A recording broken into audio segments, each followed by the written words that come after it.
Welcome to the Wisdom for Life podcast with David Baker. David was a former paratrooper in the 82nd Airborne Division and for over 30 years has been a preacher. He has written 5 books and is an Amazon #1 best-selling author.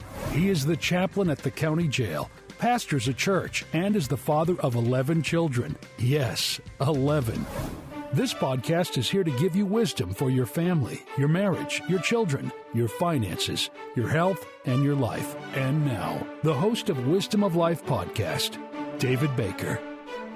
Hello and welcome. It is the Wisdom for Life podcast. I'm your host, David Baker, and today I'm with my lovely wife, Laura, yes. Sometimes I forget that, so I have to ask. But we want to do a Friday, something different. Every Friday we'd like to give you, we're calling it Fabulous Friday or Family Friday, where we talk about family, marriage, life, children. My wife and I have been married for 30 years. 31, 32.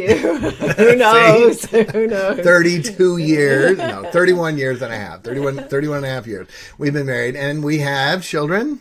11. She's got that one down. And 7 grandchildren so far. And we just found out just yesterday or Tuesday, we found out what? We have one more on the way. One more on the way. One more to adore. Our daughter, Sarah, she's our oldest daughter. She has 5 children so far and a little boy on the way. And they have 2 girls and 4 boys. And right now they're all 4 and under. So exciting. We have a new one on the way. So honey, how you doing today? How you feel? Tired. We just got back from a conference in Ohio, busy. The family sang, I preached. It was good. Always good to be back at home. And then when we got home, what happened when we got home? Well, we had missionaries that were coming through, and so we had to have our son let them in early because we weren't even back yet, but we were glad to have the missionary family here for a couple days. So that was great, and it was fun. They stayed with us, preached last night. Brother Tony Wood going to a closed country. That's how we can say that, going to a closed country. And pray for them. We went to college with them. Great people. Excited about what God has for them. And so this morning we got them off. I made them omelets to order, and we had biscuits and good fellowship, and then they were on the way. Then after that, pray for my wife. After that, she went to jail. Right. But that's because I go there to minister.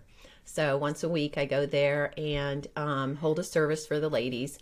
And so we sing songs and take prayer requests, and I pray for them. And then after that, then I teach a lesson. But at the end of that, then I get to go through, and explain to them about how they can know Jesus Christ as their personal Savior. And 5 of the ladies accepted Christ this morning. So that was a huge blessing. Awesome. And if you don't know for sure you're on your way to heaven, hey, type this in. Go to this website, 5-16-30.com. What is that? Got to go and see it. 5-16-30.com. Be a great help to you. So on this fabulous Friday, Family Friday, we're going to be doing some things on family, marriage, children. So if you have a question for us, you can send it into the regular email, askpastorbaker@gmail.com. And if you have questions for my wife, then she will answer them here, okay? So jump in and tell us. So here's our plan every Friday to do that. Sometimes life gets in the way and we may not get one out, but our plan is to be able to do this and record this every day. So after being gone for 3 or 4 days and coming back and having missionaries and staying up too late and getting them off this morning, now we need a nap. Okay. Good feeling. Since we don't have time for a nap, my wife has her blessed mama's coffee mug, and there is coffee in there. That's right. And so she's having that, and I have my favorite. This is an Over the Hill mug, and it's got Diet Mountain Dew in it. And so a friend in church, when I turned 50, Over the Hill, gave me that. So we will make it and get through it. So what we're going to do is usually we'll start in and just do a little fellowship and then introduction. And then we'll have usually a funny story from our kids or life or grandkids. We wish, by the way, if you're a young couple, young family, keep track of these, write these down. There's so many fun things that happen. We remember a few of them and try to remember more, but to keep track of those. So one time when my wife was in the hospital, she had one of the children, don't remember which one, but Alyssa was a little girl, and she went to church and told everybody, yeah, Mommy had a baby, and we have a new baby, and Daddy got to cut the vocal cords.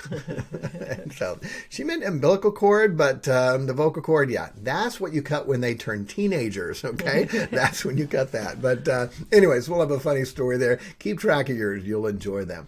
And we also want to give you a date idea or a family night idea of something that we've done or a good idea or something we're going to try. By the way, what is tonight? Date night. Date night. All That's right. So we're recording this on Thursday, so it comes out on Friday. We used to have family night on Thursday and then date night on Friday. But with the kids, it's easier now for some of the older kids to come over. So we'll do family night on Friday, date night on Thursday, and the restaurants are not as busy. So you can get in and out without having to wait. And so we're going to do that now. So we'll always have a little joke for you. Sometime it may be against the guy. Sometime it may be against the girl. Sometime it may just be a funny marriage joke. So here we go. A young couple drove several miles down a country road not saying a word. An earlier discussion had led to an argument, and neither wanted to concede their position. As they passed a barnyard of mules and pigs, the husband sarcastically asked, "Are they relatives of yours?" And she replied, Yes, I married into the family. Yeah, so you got to watch those women who will come back like that, but have fun to be able to do. Be willing to laugh at life and each other, and they say don't take life too seriously. You're not going to get out of it alive. Anyway, so that's what we did, and good and fun for that. So the date night idea is just to do that, to go out in a fall evening, have the blanket laid out, and a little pillow, snuggle up together and look at the stars, okay? Nice, sweet, romantic, cuddly, warm. Just make sure there's no one walking through at the same time, or it will not be as sweet and kind and loving and romantic as it could have been. So for our first Friday, what we thought about doing was telling you how we met, how we dated, how we fell in love. We love to hear those stories. When we get together with couples, invariably, that will be one of the topics we get to. All right, how did you meet? What happened? When did you fall in love? When did you see? And they're great stories. It's fun to hear how God worked in their life, to be able to find that. I love it in the ones where the wife said, I wanted nothing to do with him, and he just kept on. He wouldn't give up. He wouldn't give up. And she finally broke down and said, okay, I'll date with you. Now, that's not our situation. It's the opposite. She chased me, ran after me, and I finally get, okay, all right, that didn't happen either. But we do want to tell you how that happened. We think it's fun and sweet and enjoyed it. So I was in the military, in the Army, and rebellious, away from God, finally surrendered, got right with God, went to Bible college. And so my first semester, I said when I got there, I'm not dating, I'm not looking at anybody, I'm not going to talk to anybody, because my life was a mess before I got there. I said, I have got to clean my mind up, I'm going to clean my heart up, I'm not going to look at girls, date girls, talk to girls, or anything. That was my plan. And so I was doing really well. There was this one girl I was in a music group with, and she chased me, wrote me letters, and made me pies and cakes and cookies and gifts. And finally I said, look, I'm not dating anybody the whole first semester. She said, that's okay, I'll wait. Okay, so she still did those things. And so after a while, I said, look, I got to get rid of this girl. So I told her, look, I'm not the kind of guy that you dreamed about dating and marrying when you were a little girl. And so I told her every bad thing I could think of about my life. And she goes, that's okay. That's in the past. It's like, wow. And so anyway, the first semester was over. Classes were good. Finance were good. Job was good. Everything was good. Felt like my mind and heart were clean. And okay, God, I think I'm ready. You show me the girl that you want me to date and to marry. I'm not into dating for play or games. I want to find the one that you want me to marry. So the next day I'm walking down a hallway and I see a young lady I'd never seen, and I smiled and she smiled, and it's like on the inside, not audible, but on the inside, it's like God said, that's her, that's the one. I got nervous. I got scared. I stopped. I looked. I don't know her name. I don't know who she is. And I thought, oh, I wonder if that's someone's wife. And I just said, oh, that's who I'm going to marry. Anyway, so I found out who she was. Got counsel and advice. Oh, yeah, great girl. She toured for the college and the music group for 2 years. And yes. So, but I didn't know if she liked me. When I saw her, I smiled and she smiled, but was she just being friendly? Was she just being kind? I don't know. And in the world, I never dated somebody without knowing for sure they like me, because it always gets back to you, you know, so-and-so tells so-and-so that tells you, hey, she likes you. And so no guy wants to get shut down. Well, I didn't know. I didn't hear that. And so there was a big Valentine banquet in February, and I was going to invite her to that, but I didn't want that to be our first date. So I had to ask her out before, and I kept putting it off. Okay, yes, Yes, I admit it. I was scared. And so finally, okay, I got to call her. So I called to the dorm room where she was at, dorm floor. She came to the phone. And I did not think this through. I just said, okay, next week's the Valentine banquet. I've got to ask her out this weekend. And it's Friday night. So I called.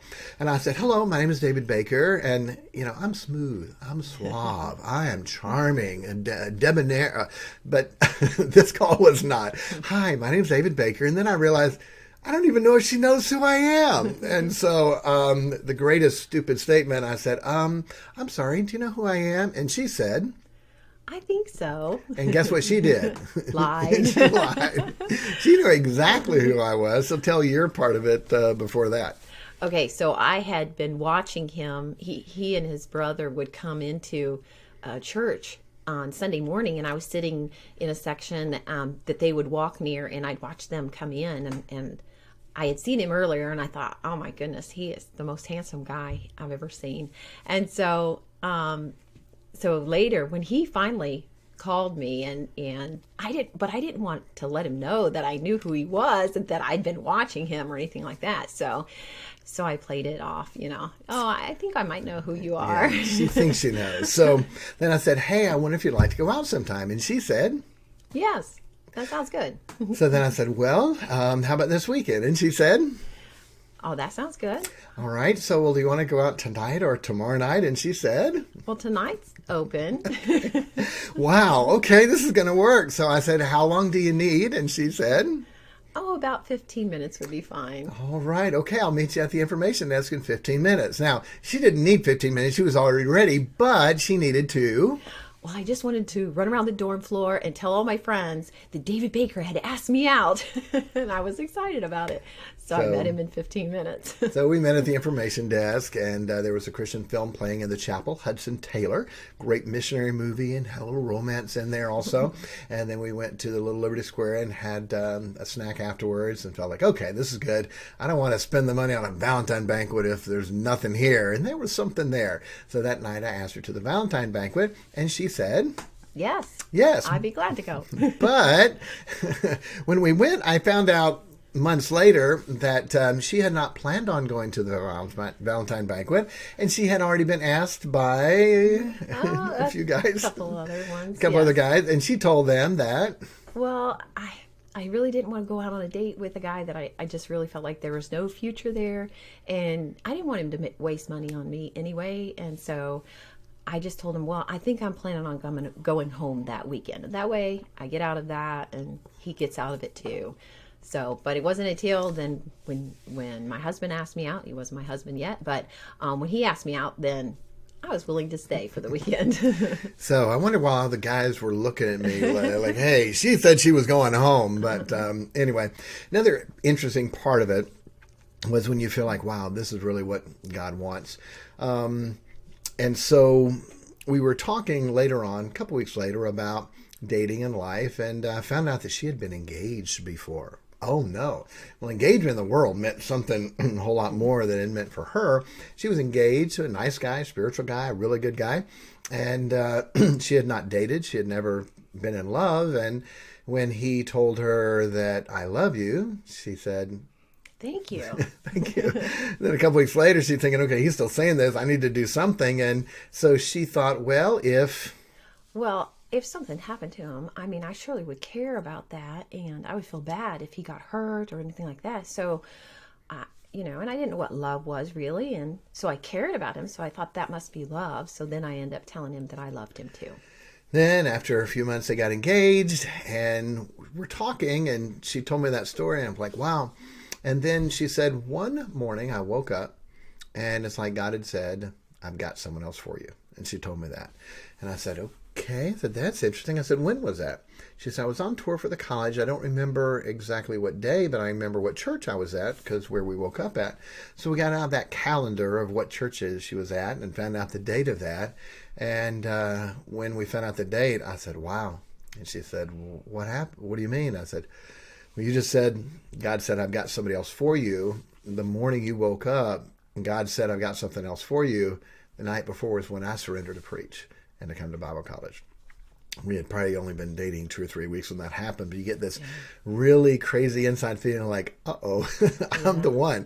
I'm the one that God told her, I've got somebody else for you. I finally got right with God, surrendered to preach. And you really feel like, okay, this is the one that God has for us. And it has been amazing. So now 31 and a half years, 11 children later, a lot of life. And we'll teach you some of those things that God has allowed us to go through with life and children and marriage and finances and life issues and problems. And I see it from every couple out there that tries and works and teaches on this. Marriage is a fight. You have to fight for it. You've got to work for it. It's just not like, oh, we're in love and there'll be no problems the rest of your life. No, there will be problems. There will be things that you have to work through, and that's okay. And we hope this podcast can be a help to that, encouragement to that.